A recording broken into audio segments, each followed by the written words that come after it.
အားလုံးမင်္ဂလာပါကျွန်တော်တို့ဘင်းလက္ခဏာဟောတဲ့ထောဝေးဖြစ်ပါတယ်ကျွန်တော်အခုပေါ်ပြမယ့်အကြောင်းအရာကတော့မိတ်ဆွေတို့ရဲ့လက်ဖွားပြင်ကိုကြည့်ပါမိတ်ဆွေတို့ရဲ့လက်ဖွားပြင်ကလက်ဖွားဆောင်းဘက်ကအသားတို့ကပူများနေပါကနော်ဒါကသူတစ်ပါးကိုလွှမ်းမိုးလိုတဲ့စိတ်ခံရှိတယ်လူကက်ကက်ညံ့တယ်နော်ကိုလှုပ်ချင်အောင်ဝဆူးဆက်လှုပ်ရတဲ့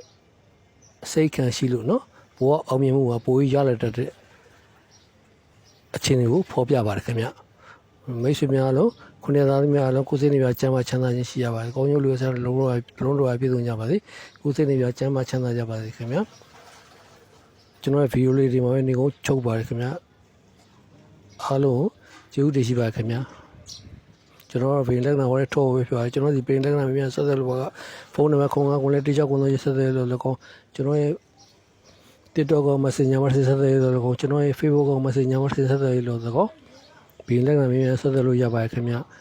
ကျွန်တော်ရဲ့ဗီဒီယိုလေးဒီမှာပဲနေကုန်ချုပ်ပါပါတယ်အားလုံးကျေးဇူးတင်ကြပါတယ်ခင်ဗျာ